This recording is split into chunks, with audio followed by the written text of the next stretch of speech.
Hello everybody and welcome to my YouTube channel for another review. Regarded as a really bad comic book film in the eyes of many people, this review is bound to be extremely controversial. As a follow-up to the first reboot of the Spider-Man franchise, this is Kier's Reviews, and this is my first spoiler review of all time for The Amazing Spider-Man 2: Rise of Electro. Peter, honey, can I come in? No! Are you all right? Yeah, I'm okay. I'm very naked right now. What happened to your face? It's filthy. It is? Yes, Oh, yeah, I was cleaning the chimney. we have no chimney. What? The Amazing Spider-Man 2: Rise of Electro is quite easily one of my favourite Spider-Man films of all time, if not my favourite. As I stated a few seconds ago, this is a spoiler-heavy review, my first in fact, because there is so much to talk about that revolves around the specifics of this movie's story, so take this as your official spoiler alert. The main reason as to why I love this movie is because the performances of the cast contribute so well to the connection of every single character. It feels like a proper Spider-Man film and feels like it's come straight out of a comic book, while also feeling like it's a realistic take on the iconic superhero. These are such unique performances that add a really new feel to these characters. The highlights for me definitely came from Dane DeHaan as Green Goblin and Jamie Foxx as Electro. Okay, so, Fairy Godmother, it is time to grant me a wish. I want in to Special How dare you Project. come back in here?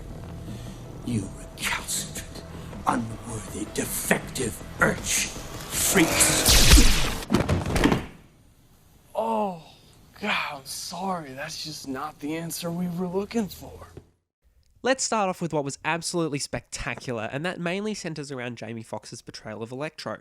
The Times Square sequence is a quickly paced 15-minute battle between him and Spider-Man, and the whole feel of it is completely epic.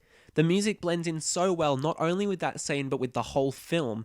However, the only scene that I personally like more was the interrogation scene and seeing the impressive CGI of the movie take place here, as the anger brings out the red in Electro's face, bringing in some perfect intensity that I've very rarely seen in a comic book film before.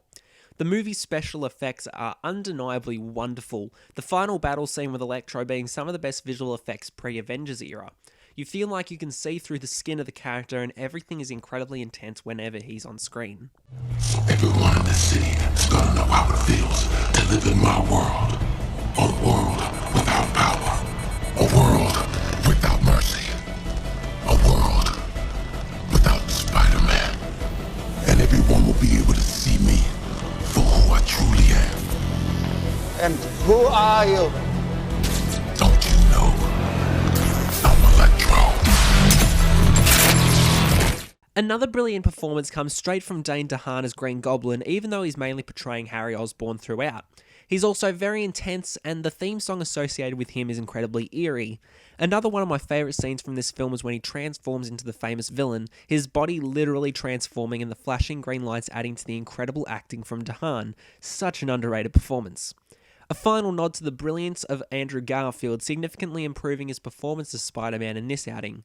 He really embodies the character by being wonderfully comedic, and I feel like this is personally one of the funniest comic book movies out there, and I'd prefer this movie over the Guardians of the Galaxy films. Very controversial, I know. Another thing that this film achieved that no other Spider-Man film has really captured, and Tom Holland's films haven't fully grasped yet, is the consistent web-swinging scenes.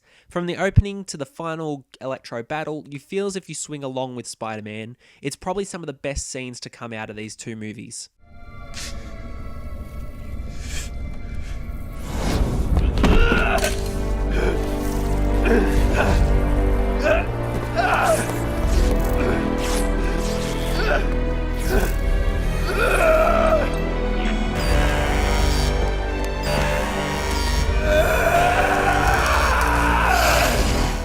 Big spoiler coming up here, so if you don't want massive spoilers for this film, don't continue watching.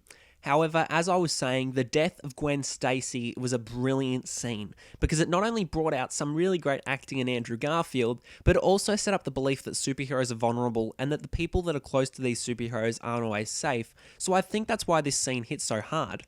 Back in 2014, I saw this in cinemas 3 or 4 times and was the first superhero film I ever saw in a cinema.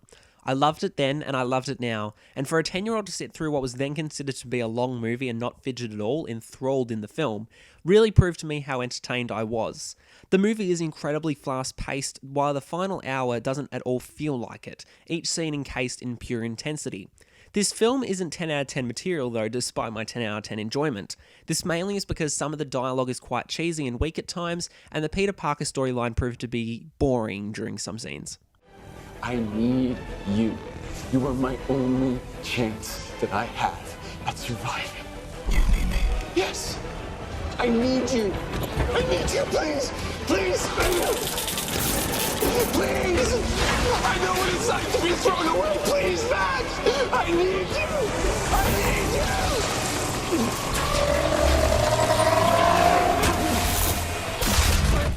The Amazing Spider-Man 2 Rise of Electro is easily one of my favourite comic book films of all time, and while it's a controversial opinion, I've stuck by it for 6 years and will continue to for years more.